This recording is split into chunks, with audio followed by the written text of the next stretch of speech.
Welcome back to హస్త Hasni talks. ఈరోజైతే నేను ఒక విషయం చెప్పబోతున్నాననమాట. ఏంటంటే మా సబ్ జూనియర్‌లో ఒక పాప. సో, తను నా దగ్గరకొచ్చేసి సెల్ఫీ అడిగిందనమాట. నేనెలా ఫీల్ అయ్యాను అనేది చెప్తాను.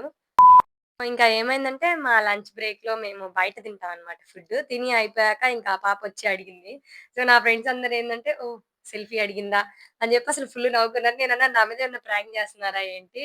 అహా! లేదు అంటే వాళ్ళు, అదేం కాదక్క ఇందాకడ నుంచి ట్రై చేస్తున్నాము ఫోటో తీద్దామని చెప్పి అనంటే, ఇంకా సరే అని జెప్పి మేమైతే ఫోటో దిగాము. సో, ఇంక నేను నా ఫోన్‌లో మరి సెల్ఫీ దిగి మరి వాళ్ళకిచ్చాను.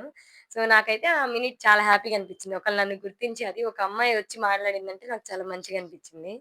సో, ఈ వీడియో చేయడానికి గూడా రీజన్ ఏంటంటే, జస్ట్ ఇదొక మెమోరీలాగా గుర్తుండిద్ది కదా! ఫస్ట్ టైమ్ నన్ను ఒకళ్ళొచ్చి సెల్ఫీ అడిగారు.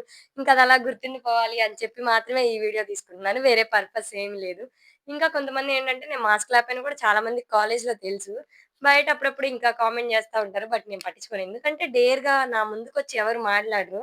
అంత సీన్ లేదులే అయినా ఎవరికీ. కాబట్టి అలా ఆ అమ్మాయి వచ్చి మాట్లాడినందుకు నాకు చాలా హ్యాపీగా అనిపించిందనమాట. Thank you for your support guys.